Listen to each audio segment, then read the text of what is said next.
to analyze the critical factors shaping this race and how swing states like Pennsylvania, Michigan, and Wisconsin are taking center stage in the final days before the election. Thank you both for joining us. You bet. Thank you so much. Let me start off with Mr. Katz. As we approach the final days of the elections, we've seen an unprecedented mobilization when it comes to swing states. What are the specific factors that make these regions so crucial? And how do you assess the current standing for both candidates? Because it seems like the race is very, very tight. Well, the race is very, very tight. Every poll that has come out in the recent days has shown a very small margin between the two candidates, certainly within the margin of error in those polls.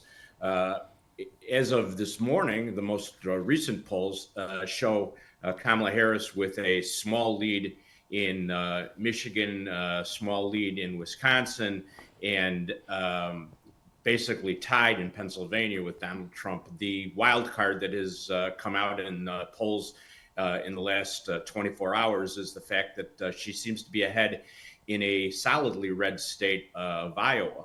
And that has thrown everything into a little bit of confusion because the Republicans were not expecting that to be the case. The swing states, or the battleground states, are important because they have a high concentration of suburban voters and women voters, and that is going to be a key to the election results in the United States, especially the women's vote. And Kamala Harris has been playing to the women's vote since she got into the campaign in July. The women's vote is certainly based in a large part on the choice issue in terms of medical care and women's rights to choose. However, there's also a secondary aspect to that, and that's the economy. Women are very interested in the economy because many of them are the ones who make the daily payments for bills for grocery shopping and things of that nature. And so they're very tuned into the economy. The economy has taken an upward swing in the United States, but the message doesn't seem to have necessarily gotten out to all of the electorate. If we could also get Mr. Rady's opinion when it comes to this. Mr. Katz talked about the idea of a demographic when it comes to women. They're more inclined to look towards Harris. But Vice President Harris faces significant challenges from other demographic groups, especially when it comes to, the Arab American community. And that's why she's really trying to campaign in Michigan. How can the Arab American vote possibly impact the presidential elections, and how important is it that she tries to appeal to the Arab American community? Well, there's several hundred situations but for Harris, this is a remarkable situation for her to have to address this in Michigan, because you see that there is a large Arab population there in Michigan that she needs to have turned out for this. And if she doesn't turn out that population to vote for her, or if they stay home or vote for someone else, that margin of error, that close race in Michigan is going to go someplace else. And Harris needs that. And we've seen that is a left on left argument right now. And yet the economy, women's issues, there's a ton of different things there. But at this point, we're 48 hours away from election day, and this comes down to turnout. That the time for campaigning is over, and the time for changing minds is over. It is now time to turn out these people that are going to be voting for you. And if she can't rely on that block of voters in Michigan, that's going to spell disaster for her there. I mean, she needs to win those 3 blue wall states if she has any hope of getting in the White House. Okay, back to you, Mr. Katz. With national polling, as we spoke earlier, they've shown that both candidates are nearly tied, with electoral dynamics differing in key states. Can you sort of explain to us how early voting trends are influencing this race, especially in the context of Republican and Democratic turnout strategies? Well, the early voting is setting records all over the country. The numbers are astronomical. In Georgia and in many other states, the early voting numbers are just through the ceiling. So it's really affecting things because Traditionally, the Democrats have benefited from early voting, while Republicans have been more day of voters. And the Republican efforts have turned a little bit more towards early voting this election cycle. And so it's very hard to predict how many of these early voters are going towards Republicans or towards Democrats.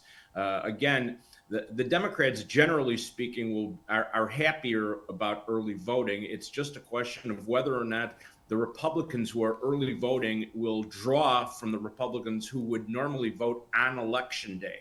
Because if in fact that's the case, then the Republicans aren't really gaining very much of anything. It's just a question of shifting when their voting habits are taking place. But early voting is an indicator of the enthusiasm in this election and how important this election is. And the fact that the numbers for early voting are so high suggests that we are going to have record numbers of voters this year, especially among the younger age groups who traditionally have been more indifferent towards taking their rights to vote. So that's pretty much where the early voting comes into this.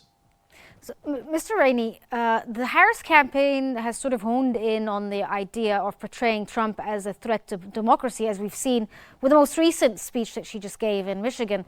Do you believe this strategy resonates with voters, or has it diverted attention from the issues that really concern the voter, as you spoke about the idea of economic issues, and also Mr. Katz talked about it, that this seems to be the top concern for this election cycle, especially with the younger people? Well, I'm certain that the Harris campaign and the Trump campaign both have internal information about what is resonating with the voters and what is turning them out. You know, the trouble that Harris has is that she is directly tied to the current administration. She's directly tied to the inflation that it represents, the immigration debacle, the upward rise in crime that we're seeing out there. No matter how you measure it, there are lots and lots of problems that the United States is facing right now. And these issues are such that Harris can't really talk about those things because she is so tied to the current record and what brought us here into this situation. And so really the only thing that she has is to differentiate herself from her opponent, Donald Trump, because the more she tries to differentiate herself from the current president, Joe Biden, the more it shows that she was the vice president, and a lot of these problems happened on her watch. And so it is it is troubling that it has gone so absurdly negative. You know, the comparisons to Hitler and things like that, taking anything that Trump says out of context and demonizing him even more. It's troubling that that these are not issues that are being talked about. But if that's what's working to turn people out for the campaign, then good for Harris. But I do think that the voters that are out there for multiple issues, meaning economy, immigration, crime, opportunity, jobs, these are all issues that are going to be beneficial to Trump. Well, thank you both so much. Unfortunately, we're out of time. Thank you, Craig Katz and Dan Rainey, for your insights as we approach one of the most pivotal elections in recent American history. The outcome of this race will shape the future of the United States and influence the global political landscape. As voters head to the polls, we'll continue to watch these razor-thin margins in key swing states where every vote truly counts.